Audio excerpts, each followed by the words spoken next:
For Miss Sue to hit that record button. Okay.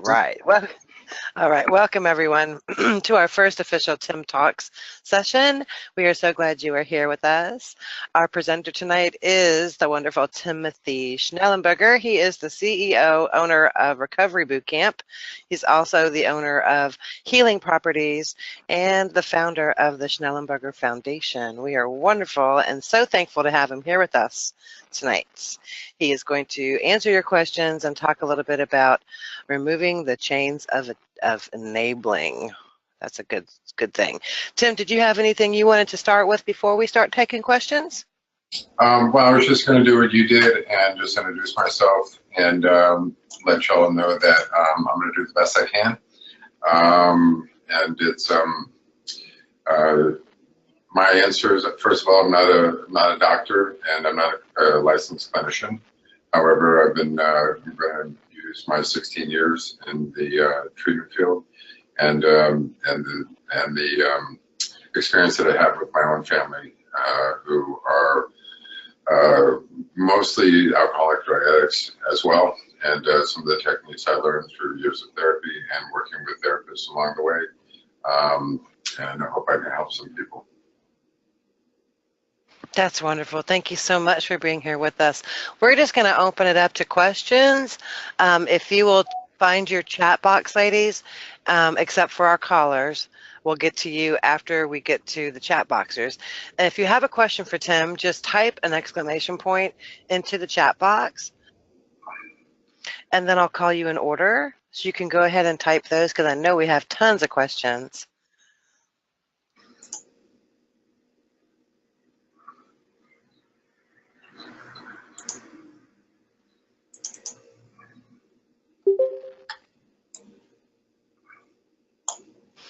I don't know if I'm lagging. Oh, there we go. Charlotte. Miss Charlotte has a question, Tim. So I'm going to give the floor over to Miss Charlotte. Hi, Tim. I guess my main question is, I've gotten pretty good at not enabling, but I feel so much guilt. How do I not enable and not feel the guilt? Oh, okay. One of the things that we recommend here at Recovery Boot Camp is that the parents of our clients go to start going to Al-Anon meetings. I don't know if you've started to do that yet. I'm going to Nar-Anon meetings. Nar-Anon? And how's that going? It's going really good, actually. It's been a big help for me. Do you have a sponsor? I don't. Okay. And so obviously you're not working any step work. I have started the step work, yes. Okay. How are you doing that without a sponsor? Well, I guess I just kind of do it on my own. I mean, I've got, Bev and Sue that I kind of, sometimes will turn to. Bev a lot, probably. But I've just kind of been doing it on my own, really. Okay. What is the guilt from being, from the cutting off the enabling? Or is the guilt from that you have a child who's an alcoholic drug addict? My child is actually an addict and an alcoholic. He's both. And I feel like sometimes I feel like I'm abandoning him as his mother. Okay. Well, that's the main purpose of parents going to support Nar-Anon or Al-Anon, is so that you can realize that make the separation between their program and your program, and getting to the place of detachment. Being able to detach with love, and having somebody having a sponsor who's actually gone through this process. Because like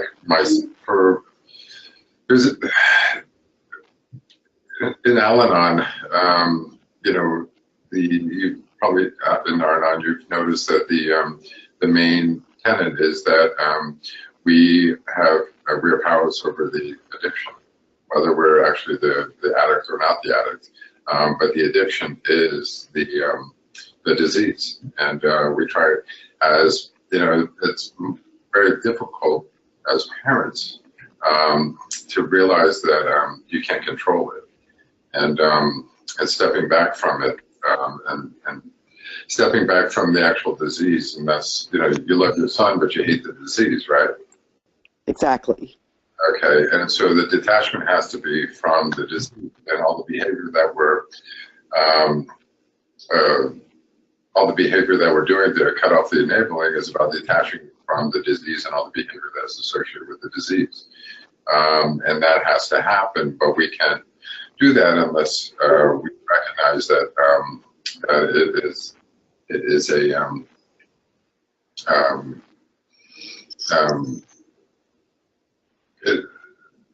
it becomes a power greater than ourselves that takes over us, and then we have to replace that with, you know, the Al-Anon and Nar-Anon are talking about having had a spiritual awakening as a result of these steps, so that we can separate ourselves from the disease. And it's also, well, our attachment to the disease is our problem, and your child's attachment to the disease is his problem.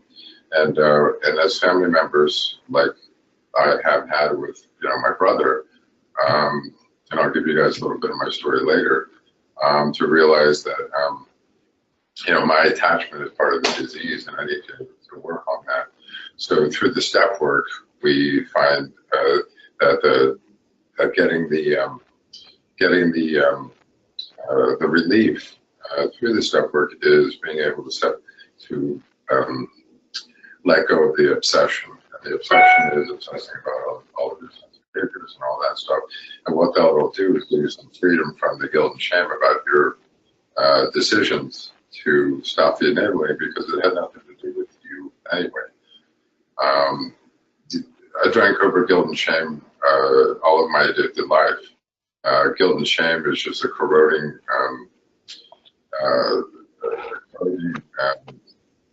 emotion that ruins, like, any positive focus that we're having. We have to get to a place where we're separating ourselves from the use of alcoholism. And Thank you. Rambling on too much. But listen, I recommend you get a sponsor, that you sit down and start working through this network, so that you can get to the place where you're not feeling the guilt and shame that you have. Okay.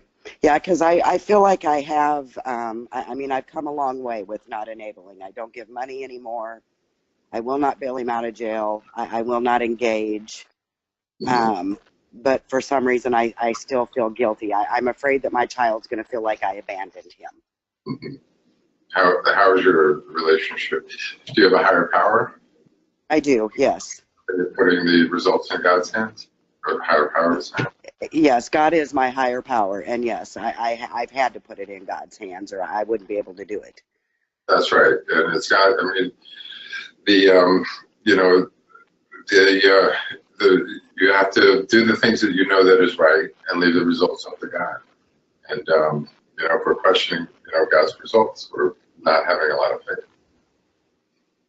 You know, okay. that He's going to handle it. Okay, thank you. Thank you, Charlotte, and thank you, Tim. What she's talking about, Tim, is we have our TAM online Nar-Anon meetings that we've been doing since Thanksgiving, or since November, and we are working the steps together. And there we have a step meeting, so we are working our steps, and then once we all have done our steps, then we'll have sponsors, right? But like you said, we wanted to make sure we all went through the steps before we start sponsoring. So that's what she was. Are the majority of people here going to your Nar-Anon meetings? We have a home group, so we have quite a few people that come Tuesday, Thursday, and Saturday. Mm-hmm. Okay, awesome. Okay, do we have another question for Mr. Schnellenberger? Type an exclamation point, please, into the chat box, and I will call you. Tamara, the floor is yours. Thank you. My question is, I struggle between the enabling and being supportive when my son is in recovery. Well, he's not. Well, he's in recovery. He's in treatment right now. He just went in February 28th. But I know for myself, my husband is an alcoholic. Okay. 100% classic enabler with him. I would engage fighting. I would bail him out. I would help him. anything, buy him anything, whatever. But my son now, it's totally different for me because when he was in jail, I wouldn't bail him out. I made him make the phone calls to get into treatment, to do everything. I supported him and followed with him. But I'm struggling with the difference of the feelings between the way I'm responding to my son and the way I responded with my husband. I'm afraid I've detached too much from my son based on my feelings and scared that I'm going to go that route with my son with the road I had went with my husband. Right. Can you be more specific about your husband? Is he still active, or? Yes, he is very active. He's actually moved out, no longer living here. Okay, good. Because I wanted a sober house for my son if he chose to come here, and I just knew our marriage wasn't working. And it was almost an eye-opener for me when my son got in trouble of me looking at myself going, hey, I can't live this way. I have 2 more kids in the house. That's great.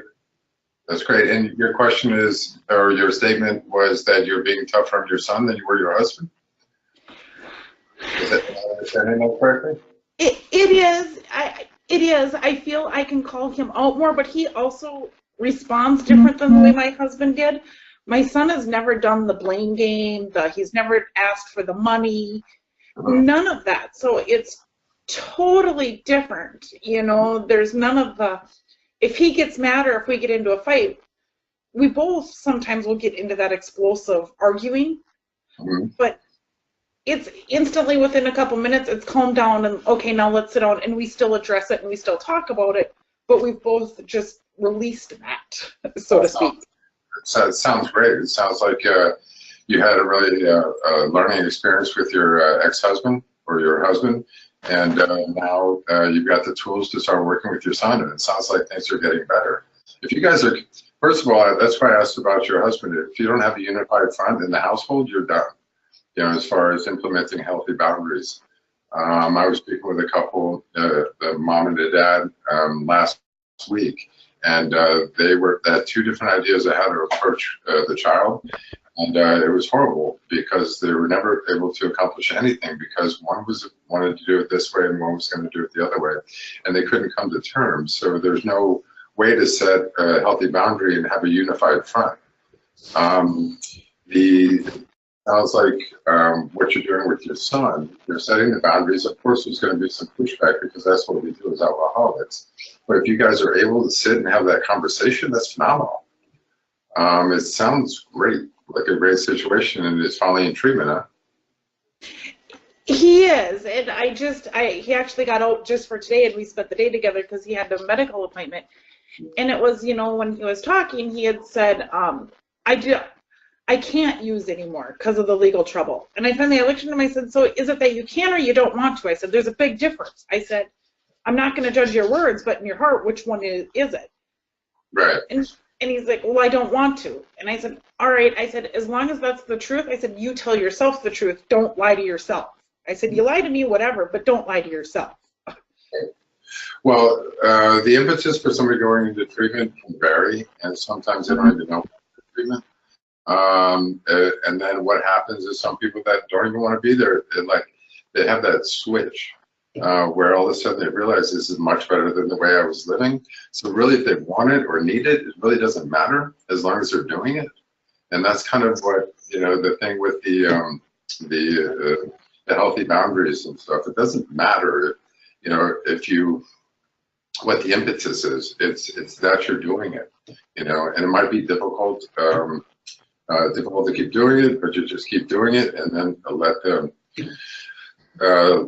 results play out in the future. But how long has he been in treatment for now? Just since February 28th. You know, so he's just hitting that 30-day mark. His sober date was February 10th when he went to jail. Is it a long-term treatment, or is it 30 days and out? Nope, we have no idea. They haven't told him he's out or anything. He said he's seen on a piece of paper April 9th, but as far as he knows, he hasn't been told if he's getting out. He's struggling, and we kind of fight back and forth of he's afraid they're going to do halfway house, and he's like, I don't want halfway house, Mom. People use my sober living is your house. He goes, I never used when I was home. Okay. How old is he? 23. Well, it sounds like it's time for him to get out on his own. And, with a, sober identity, it would be great to get out on his own. But I am a firm believer in long-term treatment. Our treatment center here is 90 days minimum. And then the guys can advocate for another 90 days. So it's 6 months in total. And then if they really do well and they really advocate, they can even stay longer in the sober living. My experience with the 5,000 plus people that have come through here is the longer they stay, the better chances they have to stay sober. And they need at least 90 days to set a foundation for sobriety in the future. Do you know that if he's doing step work yet or no? He said he isn't. I asked him. He said he's wrote down his history, but he's focusing more on having him read like adult children of alcoholics. Okay. What y'all are, and this is for everybody also, what you're going to hear from me is I'm a big proponent of 12 steps of Alcoholics Anonymous, and it doesn't matter what fellowship you guys choose. That encompasses NA, AA, Al-Anon. They're all based in Alcoholics Anonymous 12 steps. I'm a huge proponent. I've seen it change lives. I see it change lives on a daily basis, and that's what our treatment center is based around, is the first the 12 steps, and then we have the psychotherapy and all that, and then we have the fitness and the whole body experience and all that.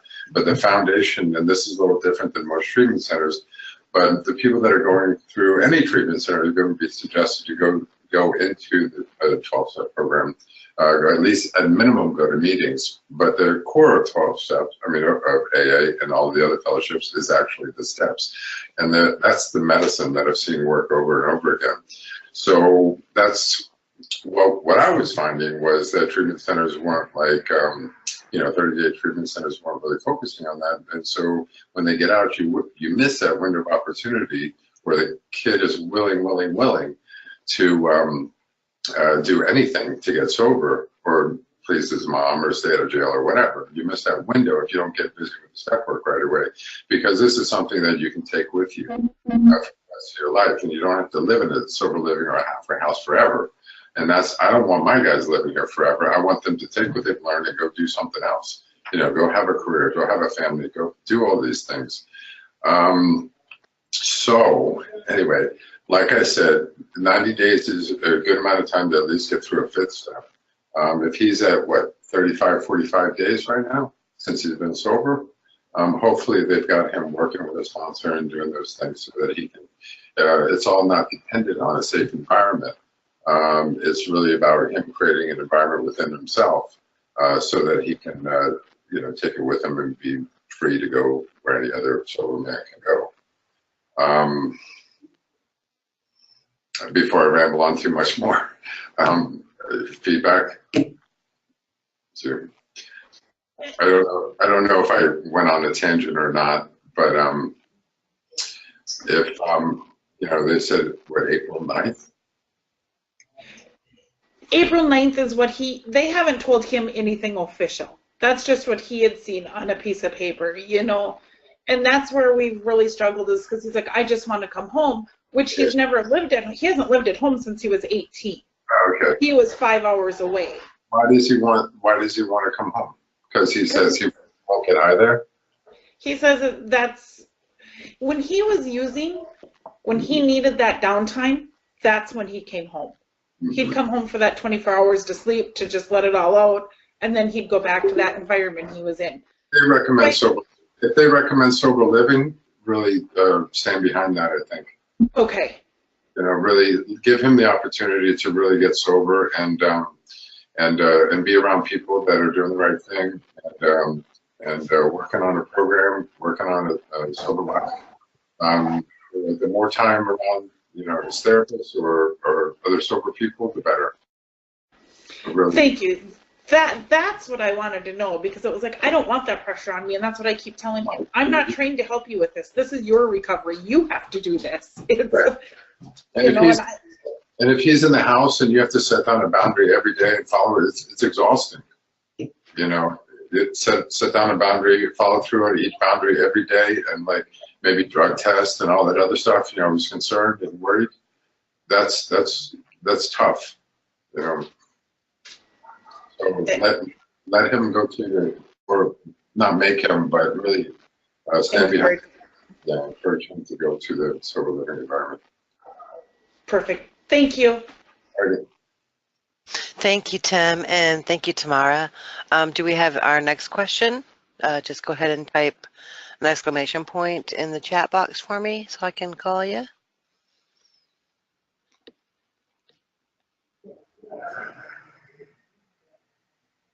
Do we have a caller that called in that would like to ask Tim a question?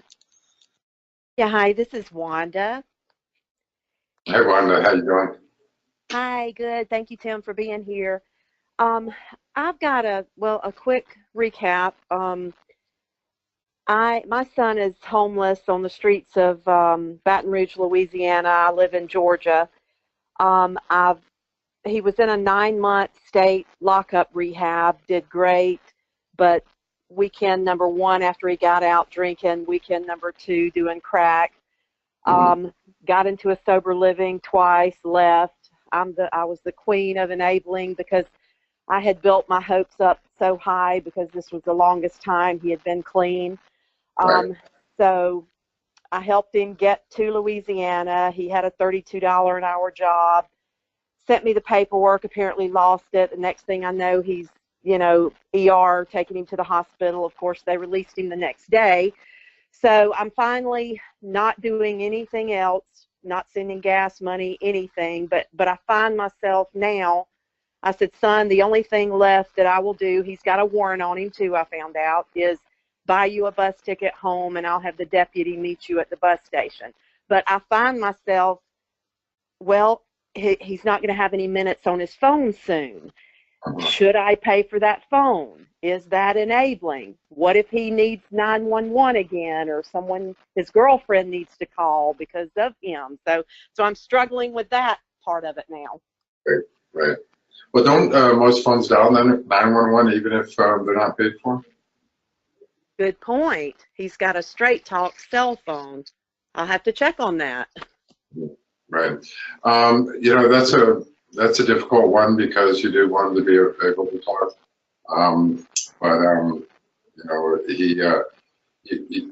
I like that you're setting boundaries and you're sticking to them, and you're seeing how it's playing out. And every time your hopes are, you get your hopes up. Listen, alcoholics, we're all really resourceful, and if it's not that difficult. If we can get money to get high, we can get money to use our phone. So I think if you stick with this way that you're working, the plan of attack, you've already conveyed to him what you would do for him, right?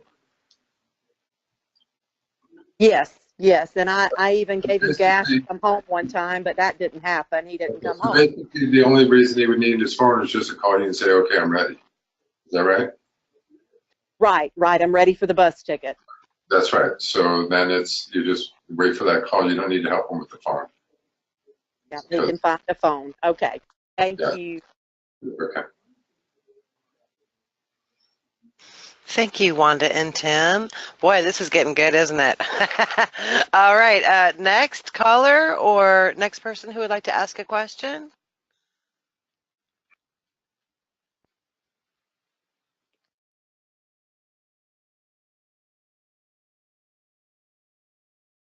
Anybody? Is there anybody else who would like to ask Mr. Schnellenberger a question about enabling tonight?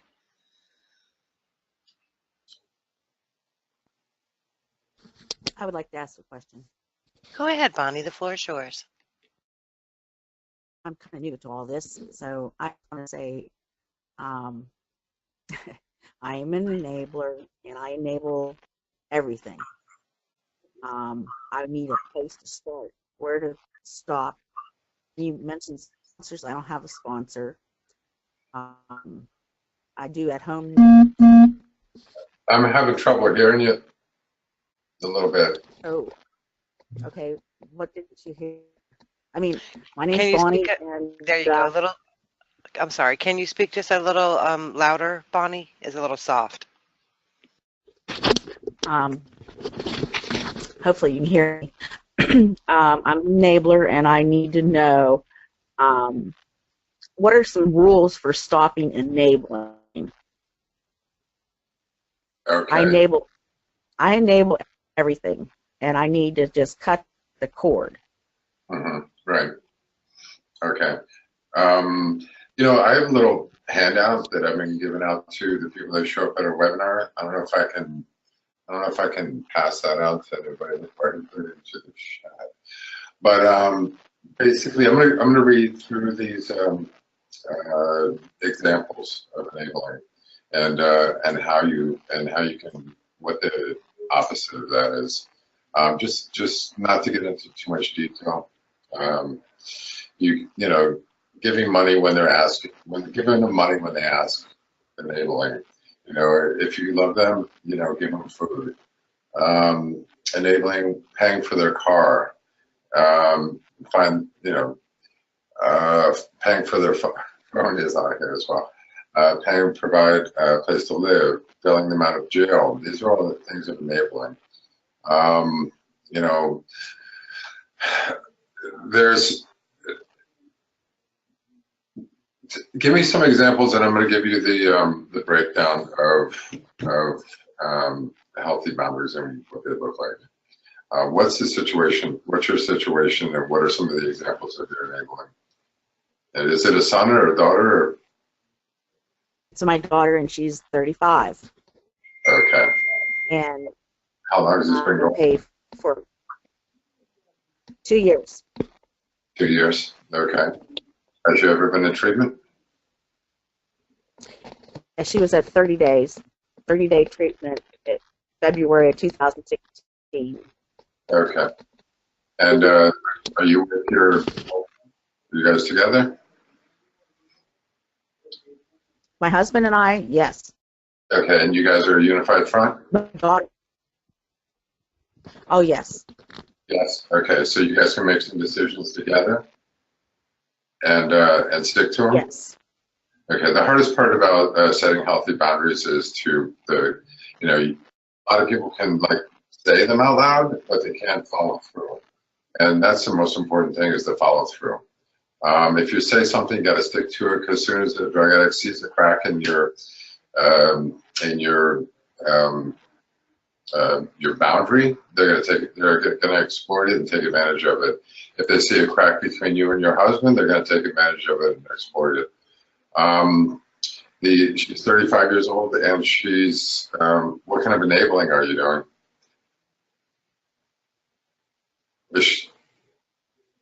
Because a 35-year-old woman should be pretty much taking care of herself, right? I can't. Hello? Hello? Bonnie, did we lose you? We're not hearing you, sweetie. We might have lost her. Say again. Oh, he didn't. I'm sorry, he didn't hear you. Go ahead.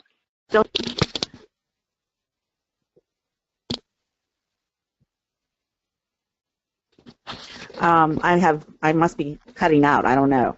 Yeah, I provide her house for her. I provide her utilities, her cable, her telephone, her gas, her car, everything.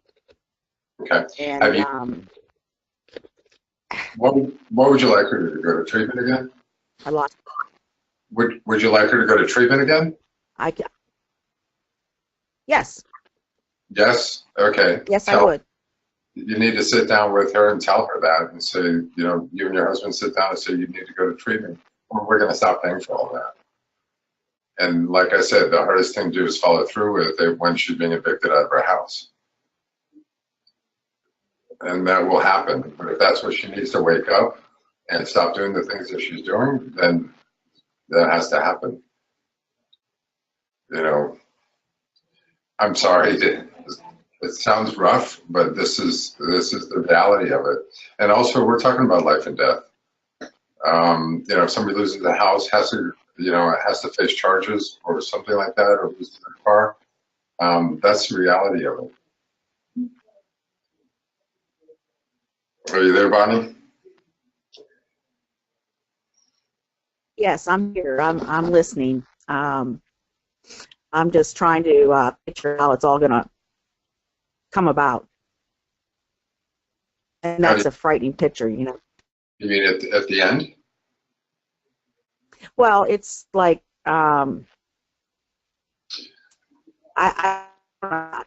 Along with all this, I believe she has mental health problems too. Okay, that needs to be addressed. And well, it's being addressed, and things are looking better. But then again, I'm waiting for the other shoe to fall. Mm-hmm. Right. So how? So do you still want her to go to treatment, right? Well, what happens? She goes to one doctor, and they fix her up with all these medications, and then that, you know, stops working, and then she goes to another doctor, and then that stops working. I'm just kind of like, I wish there was some place I could send her to get her fixed. You know, right. It sounds really bad the way I say that, but this has been a roller coaster ride. Right. A lot of parents think that way. My parents thought that way with me and my brothers. And it was a little naive because it is. And the reason why I'm sitting here talking to you all is because it's a long road. And it takes if it's going to be if the person is going to be part of the family, we all have to work together. And it's about setting healthy boundaries. It's about learning about the addiction. It's about learning about our part and what we need to do. And it's moving from there. If there's a mental health issue, we got to work on that as well. If she's being treated for her mental health and still getting high, that's going to ruin her mental health situation. So there's got to be, you know, a full frontal attack from all the different components. And it's there's not a quick fix. It's about everybody taking the time to work for the one that they love.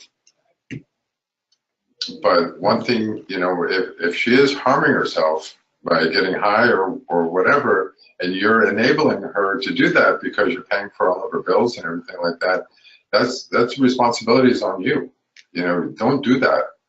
You know, you don't want to be responsible for an inevitable death. You know, you want her to wake up and get some help, right?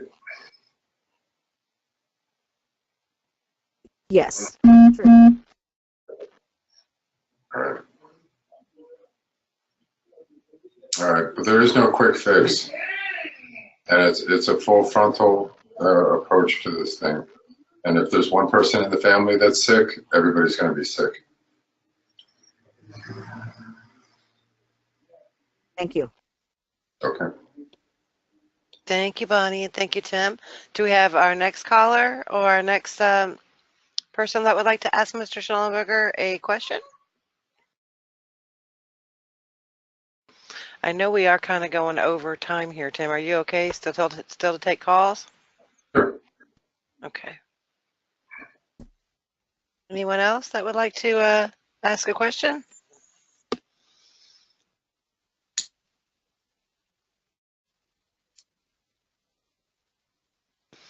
Maybe, Tim, you want to tell your story, maybe? I know we have a few more women trying to get in right now. They're having issues trying to get in with the app. So you might want to give them some time. A long story. It's a long story. We all have a story. I'm trying to do it real quick, but my brother admitted he was an alcoholic drug addict when he was 22. I was 15, and my parents sent him off to get fixed. And at the same time, they sent me to Alateen, back when Alateen was still around.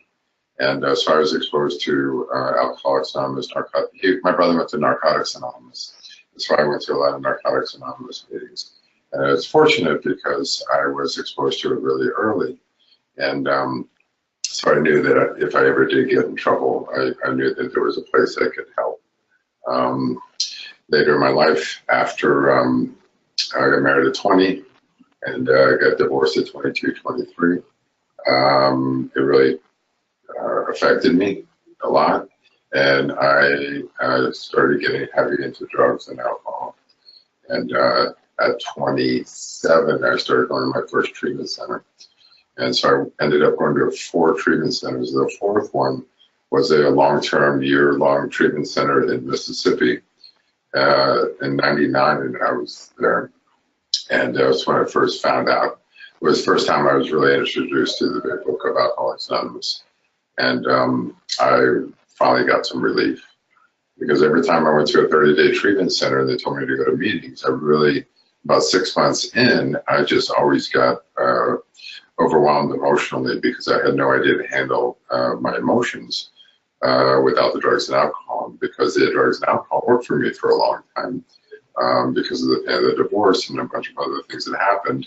If I didn't have drugs and alcohol, I probably wouldn't have survived that period of my life. But then that solution, drugs and alcohol, didn't work for me anymore. And that's why I started going to treatment. But treatment didn't solve my problem. It was doing the step work and establishing a foundation that I can take with me about self-examination and helping another person. That is what actually helped me, gave me some relief, so I could stand to be sober without the crutch of drugs and alcohol. So in 2002, I really saw how this thing worked. In 2003, I decided to open a halfway house with 5 beds. Within 5 years, we had 81 beds, and men and women on different properties. And but we really were tough, and we got the reputation here in Delaware Beach of being the very strict and very structured halfway house and the sober living environment. And then in 2015, I decided to go ahead and open a treatment center. But when I opened the treatment center, I decided that I would, first of all, before that, I decided I would never open a treatment center that wasn't based in the 12 steps. And then when I found the model that I wanted to, I could stand behind, that's in 2015, opened up the recovery boot camp. Just recently, I'm going to tell you all this because I'm going to make a plug for this, but I founded the Schnellenberger Family Foundation, which one of the main things that we do is family education. And so every Thursday night at 8 o'clock, we have a webinar hosted by Rabbi Mark Rodenberg, who is the leader, the minister to the community at the Recovery Boot Camp, who is amazing. He has 15 years in the industry as a rabbi and a therapist, and he is an amazing speaker, much better than me. And he talks about gives the families the education about the addiction, and also about enabling, and also about all the things that a family needs to know and work on to create an environment for their child to get sober. So that is every Thursday night at 8 o'clock. And I do need to say that the Addicts Mom has been great for helping us get the word out. And right now we're close to 700 registrants that are watching. And the feedback that we're getting is amazing. So just wanted to make that plug. If you really want to get immersed into not just your meetings with Narana, but into the educational aspect of it, Thursday night is a great night. Every time Mark speaks, I learn so much more. So he's a great resource. How's that, Beverly? That's wonderful, Tim. A plethora of information you are. I think Cindy Lamb has a question for you, Tim. Go ahead, Cindy.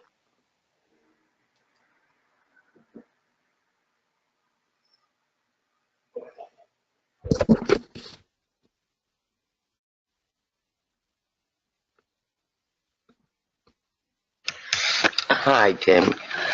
My question, and of course I probably want you to answer the way I want to hear it, is can you start the not enabling in baby steps, or do you have to go full force?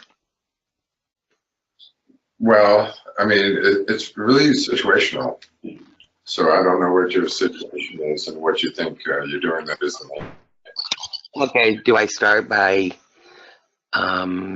like I don't buy him cars anymore because I don't have any more money. I don't pay his rent anymore. You know, he's really, I'm in the middle of his addiction, and it's affected me financially as much as it has him. The next thing is, do I not allow him to visit my home? I take care of his daughter. I have custody of my granddaughter. Do I not allow that? Do I not? I'll be honest, I've graduated from money to food. You know, I'm hungry, I'll bring him food. Right. Um, I think, I think the first question about letting him back in the house, he is using, right? Is using. yeah, he's active right now. Yeah. Okay, great. Not great, but okay, good information. He not allowing him in the house, especially when you have custody of his child, is really, really good. Don't let him in the house unless he's sober. I think you can establish that boundary very simply. Yeah. Especially if he doesn't leave or if you need to get the police involved, I'm sure they wouldn't mind at all. Giving food, I don't have a problem with. Just as long as you're not giving them money to get food, because we're all, when we're active, maybe we'll get a little bit of food, right? To get high. I don't have a problem with it as long as it's not at the house. Right. Safe place is so important for healing to take place. When I learned that lesson, it was probably the best day of my life. I didn't realize how important having a safe place at my home was, and also creating a safe environment for the guys in our community that want to get sober. Big deal. That has to happen for you, so you have a place to go back to, that you know is safe, and also for your grandchild. So it sounds like you're doing a pretty good job. Do you want to come say hi? My key doesn't work on this. Hold on, Cindy. Okay. This is Rabbi Mark Rodenberg. He just finished group, so I just wanted him to say hi. I was just talking about you. Hi. Hey, my key doesn't work on that door for somebody. No, I locked everything else up except this front one. I am doing more than Right now? right now. Oh. Hi, everybody. Okay, that was fine. Teach them. Hi. So I guess what I was saying, do I have to totally detach, or can I do it in? sounds like you're doing it in the right way. I mean, you're looking at each situation, you're making a decision. Is this going to be safe? Is it going to be healthy? And playing it out. How you were asking me the questions, it was pretty specific, and it's great. It means you're thinking it through. Want to? I would. A personal example. My brother right now is. I've got a brother who is active alcoholic, and I can't have him near me. And but I don't want him out of my life. He's allowed to call me as long as he hadn't been drinking. I can't. I'm not doing that. I'm not going through the whole drama of listening to all that stuff. He can, if he has like 5 minutes where he's not drunk, give me a call. I'll be happy to talk to you. Maybe we'll figure out another solution. But don't call me when you're drunk. Don't come by my house. He has a job, so he's not asking me for anything. But those little things are really important. Ultimately, I pray that he's going to find his way, and I'm sure you're doing the same thing. So being specific and thinking it through, you're doing the work as a family member to ultimately have a place for him if he decides to get better. And that's his decision. You're just the main thing about setting healthy boundaries is protecting yourself. Right. Protecting yourself, so it's like being on the airplane when they drop the oxygen mask. Put your mask on first. If you don't have your mask on, you can't have anybody else. Keep your environment. Make sure don't give all your money away. Make sure you have enough money to so you can take care of yourself, and then be able to help when you can. But don't take care of yourself first. And it sounds like you're doing the work. Are there any other situations that you're questionable about? Not really. It's the old saying, I know, but I haven't really done much about it. And now I'm starting to do something about it. I've been lectured for years from family members and people that have not walked in my shoes, and I do a lot of, I know, you're right, I know, you're right. And not until I found these guys that I felt very alone. I didn't know. Right. There was, and it's crazy because I am in recovery myself. I have 20 years sober from alcohol. Okay. And I agree with you 100% about the 12 steps. I went in and out of treatments probably 4 or 5 of them in 10 years. And I never got sober until I really stayed in the rooms and worked my steps. And I try to tell him the same thing, and I try to preach my program, and and I know. I know. I tried, though. I tried for years, because you don't get it until you get it. It's up to the person, and I know that from my own experience.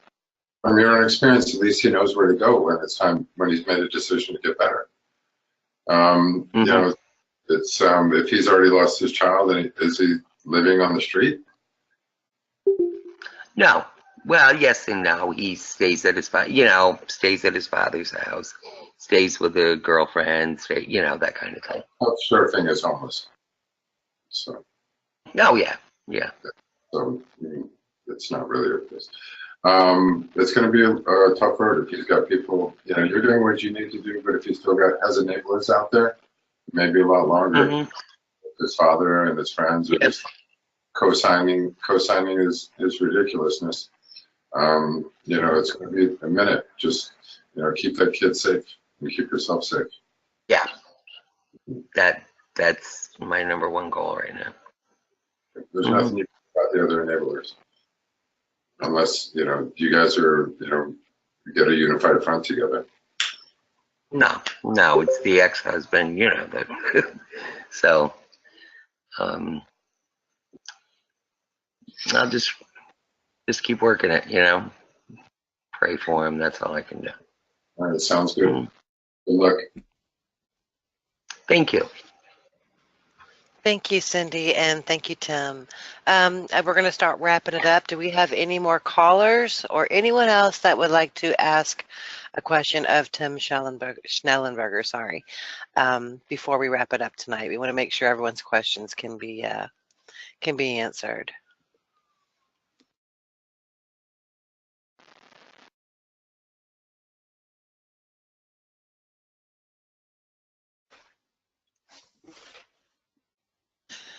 Tomorrow, go ahead. You had something else for Tim? Just a quick one. What do you recommend or advise with, I have, above and beyond my son who's 23, I have a 16-year-old boy and a 12-year-old girl at home. Okay. What do you do to, I know it's for me to work my program, for him to work his program, but with their environment, so I know I'm still raising them the right way, but also letting them learn from our experience and not to raise them as enablers, or, is there any guidance you offer when you have the impressionable ones still at home and you're going through this? Honestly, example is the best teacher, I think. If they're seeing you do the right thing, you're setting boundaries, not wavering on your decisions, that's going to make a huge impact.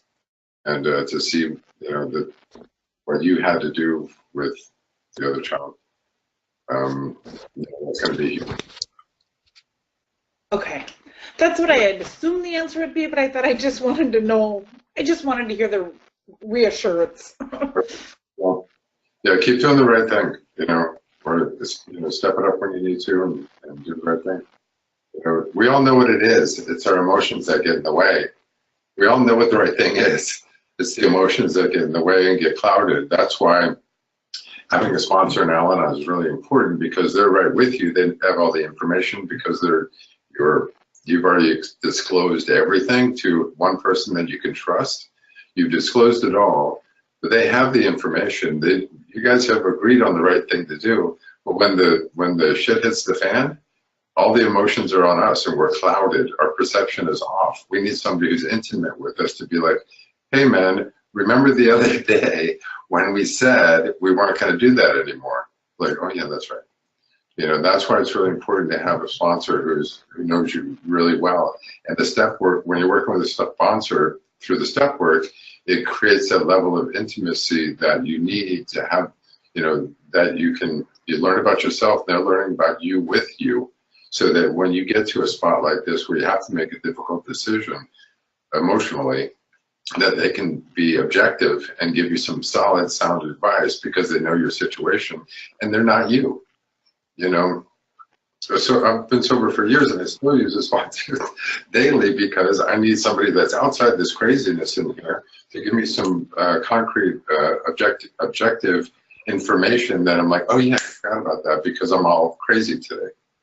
You know, so really, get with somebody, get with a sponsor you trust, somebody who's not inside your head, and somebody who gives some great advice, and somebody who's been through it too. Sponsors have been through the same exact thing as you guys have. It's really important to have that one person that you trust implicitly, and you'll listen to them no matter what, even when your hair's on fire.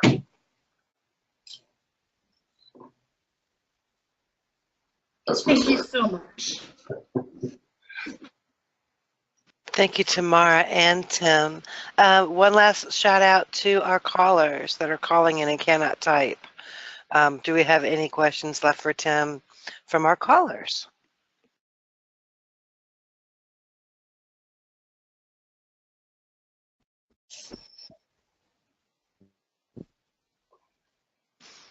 All right, then. I guess that's a wrap, Tim. Thank you so much for being here with us.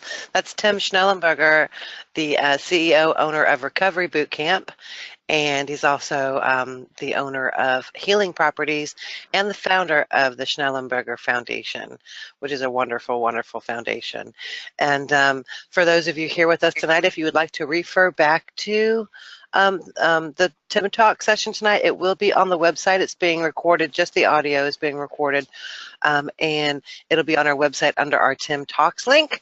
So you can always go back and refer to that. And we're going to have Tim Talks twice a month. So you get to see that handsome guy right there twice a month if you want, and all different subjects. So we thank you so much for being here. And Tim, we thank you for being here and taking your time for us.